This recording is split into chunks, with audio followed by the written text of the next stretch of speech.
오늘 말씀은 마가복음 6장 1절에서 13절까지 말씀입니다. 근데 이 말씀이 전체가 다 중요한 건 아니라서 이제 우리가 좀 눈여겨볼 말씀은 6장 3절부터 있는 말씀이죠. 저 사람은 목수가 아닌가? 그 어머니는 마리아요. 그 형제들은 야고보, 요셉, 유다, 시몬이 아닌가? 그의 누이들도 다 우리와 같이 여기 살고 있지 않은가? 라고 하는 대목이죠. 그러니까 이게 뭐냐 하면 예수에게는 가족이 있었다는 거예요. 어머니가 마리아였고 마리아에서 태어난 형제와 자매들이 있었던 보통 사람이라는 이야기를 하는 거예요. 그러니까 어떻게 보면 이 구절이 성서에 남아있게 되는 이유는 뭐냐 하면 이미 이제 그 성서가 만들어지는 과정, 편집되는 과정에서 예수가 신격화되기 시작하는데 실제로 예수를 신격화하지 않은 상태로 믿었던, 또 이 천주교가 마리아를 신격화하기 시작하는데 마리아를 신격화하기 이전에 그냥 아이를 낳았던 어머니, 인간 마리아였다는 것으로 고백됐던 신앙들이 남아있는 거예요. 그러니까 마리아가 성령으로 잉태하여 예수를 낳은 후에 아이를 낳지 않았다라고 하는 이 성처녀로 남아있다고 하는 건, 이것은 오늘 성경 본문으로 보면 이건 말도 안 되는 얘기인 거죠. 그냥 예수는 성령으로 태어난 게 이렇게 자연적으로 그 형제들과 마찬가지로 그냥 요셉과 마리아에서 태어난 아이였던 거예요. 그리고 목수를 했던 평범한 남자였고, 근데 이 남자가 깨달음을 얻게 돼요. 그래서 그 깨달음으로 무언가를 전하는데 그 어렸을 적 삶이나 혹은 그 배경을 아는 사람들에게는 종교적 신비가 그렇게 쉽게 다가서지 않는다는 걸 보여주는 데모인 거죠. 그 다음에 정말 중요한 내용은 이 뒤쪽에 있는데, 보면 12제자를 불러 더러운 악령을 제어하는 권세를 주시고 들씩 짝지어 파견하셨다. 7절입니다. 8절에 이어서 그리고 여행하는데 지팡이 외에는 아무것도 지니지 말라 하시며 먹을 것이나 자루도 가지지 말고 전대에 돈도 지니지 말며 신발은 신고 있는 것을 그대로 신고 속옷은 2벌씩 껴입지 말라고 분부하셨다. 그리고 이렇게 말씀하셨다. 어디서 누구 집에 들어가든지 그 고장에서 떠나기까지 그 집에 머물러 있어라. 그러나 너희를 환영하지 않거나 너희의 말을 듣지 않는 고장이 있거든 그것을 떠나면서 그들을 경고하는 표시로 너희의 발에서 먼지를 털어버려라. 이렇게 얘기했단 말이죠. 즉 예수가 생각하는 종교가 어떤 형태이고 어떤 방식으로 자기의 생각이 전해지기를 원했는지가 오늘 마가복음 6장 이 구절에 분명하게 적혀 있는 거예요. 그게 뭐냐 하면 더러운 악령을 제어하는 권세를 주시고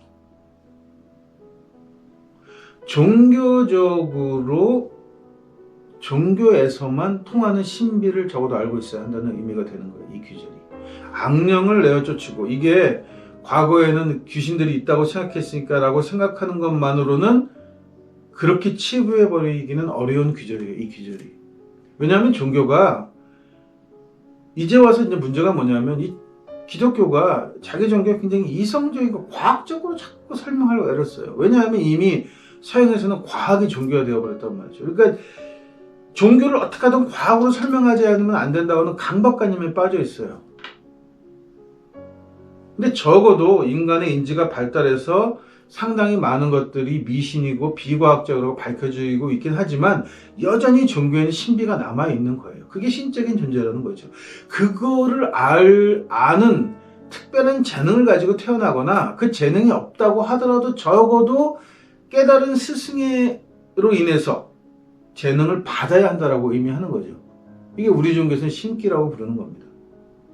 적어도 내가 전문 종교인이 되겠다고 하면 다른 사람과는 달리 종교적 신비를 아는, 종교적 신비를 느끼는 능력은 최소한 있어야 한다는 거예요. 그래야 다른 사람들을 가르칠 능력을 소유하게 되는 거죠. 그거 없이 그냥 공부만 해가지고 이론적으로만 익혀가지고 설교하는 것으로는 종교인이라고 부를 수 없다는 거예요. 오늘 이 말씀 분명히 하는 거예요. 예수가 능력을 주었다는 거죠. 그게 없으면 예수의 제자가 아닌 거예요. 사실상 그 능력을 받은 사람들은 어떻게 살아야 하느냐? 지팡이 외에는 아무것도 지니지 말라 했단 말이죠. 이 지팡이라는 것이 이 당시 시대에는 자기를 보호하는 기본적인 수단이기도 해요. 그래서 뭐 지팡이로 모든 것을 다 보호하고 야생동물로 지키는 수단이다. 즉 지금 말하면 이 성직자들을 지키는 최소한의 방어 수단인 것처럼 이야기하지만, 그래 만약에 이게 방어 수단이었다고 한다면 적극적으로 지팡이를 권하진 않았을 거예요. 칼을 차고 다녀라 할 수도 있고 지팡이처럼 긴 창을 들고 다녀라 할 수도 있었겠죠. 그런데 그렇게 얘기하지 않아요. 예수는 그냥 지팡이를 들고 다녀라 얘기하는 거예요. 지팡이라는 것은 최소한을 의미하는 거예요.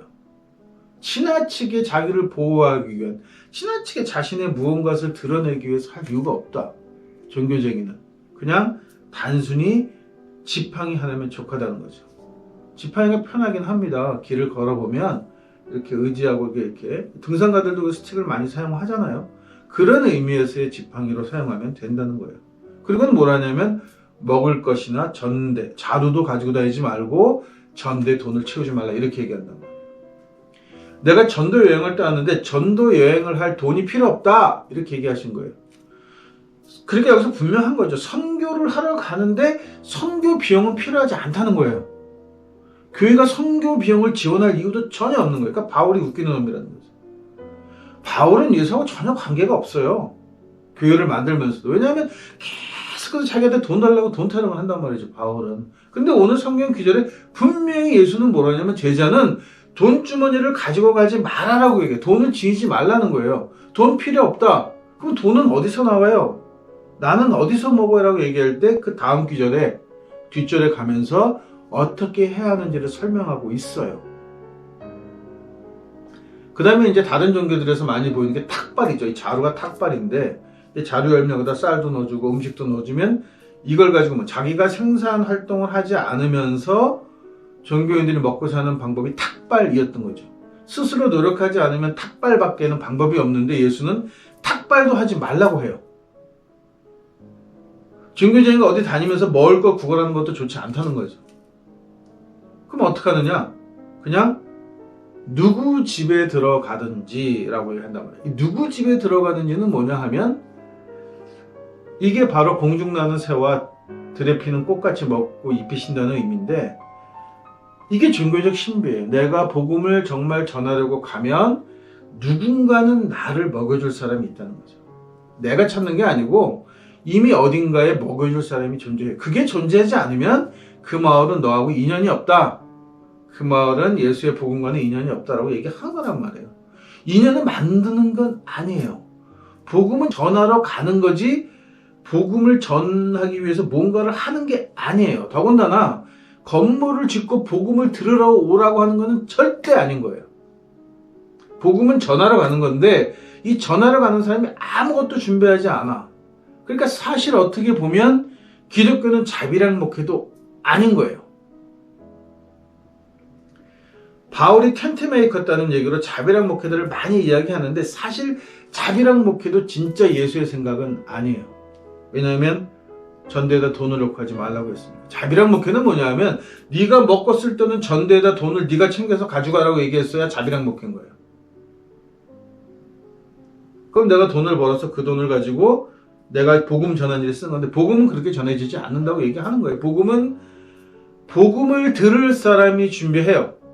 그래서 복음이 전할 사람이 오면 마주한다 이거죠. 결국은 뭐냐면 전하는 자와 듣겠자는 자가 만났을 때 비로소 복음은 복음이 된다는 거예요. 어느 한쪽만이 일방적으로는 복음이 아니라고 오늘 분명히 말씀하는 거란 말이죠. 그 결국 뭐냐면 복음은 인연을 따라 전해진다라고 하는 것과 같은 의미예요. 이게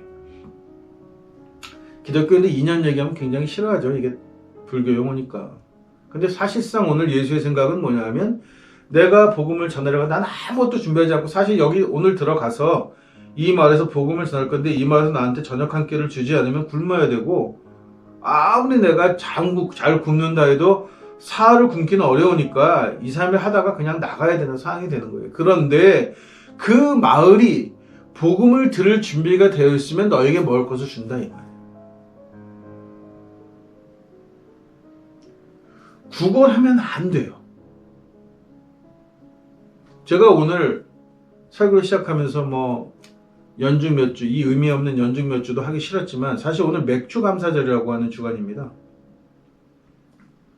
교인들한테 돈 내라는 거죠. 농사도 짓지 않는 교인들한테 맥주 감사절이라고도 이름을 붙여가지고 헌금 걷는 날이에요. 이런 행위들이 예수한테는 일어나면 안 돼요. 예수교회에서는. 예수교는 절대 봉투를 돌리지 않습니다. 왜냐하면 주머니를 안 들고 다니는 종교니까. 봉투를 돌리는 게 아니라 그냥 대접을 받는 종교예요. 왜? 왜일까? 왜 예수는 내가 준비해서는 자비랑 목회도 아니고 그냥 가서 누군가의 친절에 의존하는, 친절을 기대해야 하는 것이라고 얘기를 할까? 왜입니까? 유대 종교도 그렇고 타 종교도 그렇고 대부분의 모든 종교들에게 공통적으로 들어있는 선이 있어요. 어느 종교를 막론하고 정상적인 종교라면 그게 뭐냐면 이웃을 대접하는 거예요. 복음을 받을 수 있다. 예수의 진리를 내가 전해드릴 수 있는 자격은 뭐냐면 오늘 그 자격 얘기가 나오는 거죠. 손님을 대접할 수 있는 마음이 있느냐? 이렇게 물어보시는 거란 말이죠. 그 마음이 우선하는 자에게 신의 진리가, 하늘의 지혜가 전해진다는 거예요. 그게 없으면 받을 자격이 없다라고 얘기하는 거죠. 그러니까 공연부를 할 이유가 전혀 없는 거예요. 오늘 앞에 얘기 나오잖아요. 고향에서 예수는 손님이 아니에요. 친척인 거죠, 친척. 그러니까 당연히 대접할 이유도 없고 선생으로 생각하지도 않아. 그래 예수의 공항에 가봐야 할 게 없어요. 이게 정말 재밌는 얘기란 말이에요. 이 얘기 자체가. 복음이 어떻게 전해지고 복음이 누구에게 전해지느냐는 것을 분명하게 오늘 이 본문이 얘기하고 있단 말이에요. 복음은 친하다고 전해지지 않아요. 다시 말해서 아버지라고 아들한테 너희 교회 다녀 이렇게 강압해서 될 문제가 아니라는 거예요. 우리 집은 몇 대째 기독교 집안이니까 나는 예수를 믿어. 이거 아니라는 거예요. 복음은 예수는 어떻게 전해지느냐 하면 손님을 대접하려는 마음이 있어야만 전해진다. 이렇게 얘기하는 거예요. 즉 준비되어 있어야 복음을 전해드릴 수 있다. 그 준비가 뭐냐 하면 새벽기도 하고 통성기도 하고 헌금 많이 하고 교회 봉사하고 이런 것들이 아니고 내 마을에 낯선 사람이 들어왔는데 저 사람을 우리 집에서 먹여야겠다. 저 사람이 굶어서 배가 고프겠구나. 하루 종일 걷느라고 얼마나 힘이 들었을까. 이런 생각을 가지고 손님을 맞이하는 마음이 있어야 복음이 전해진다는 거예요. 그게 없으면 꽝이다 라고 얘기하는 거죠. 이게 바로 성서에서 예수가 누누이 주장하는 부분입니다. 네가 내 제자가 되기로 마음 먹었냐? 그러면 너는 네 모든 것을 다 버리고, 이 모든 것이라는 말에는 재산과 형제 자매와 뭐 가족과 이렇게 다 들어있어요. 다 털어내고 오직 예수의 진리만을 위해 살겠다고 네가 선택을 하면, 스스로 선택을 하면 그때부터는 하늘이 너를 지켜주시는데 어떻게 지켜주시느냐?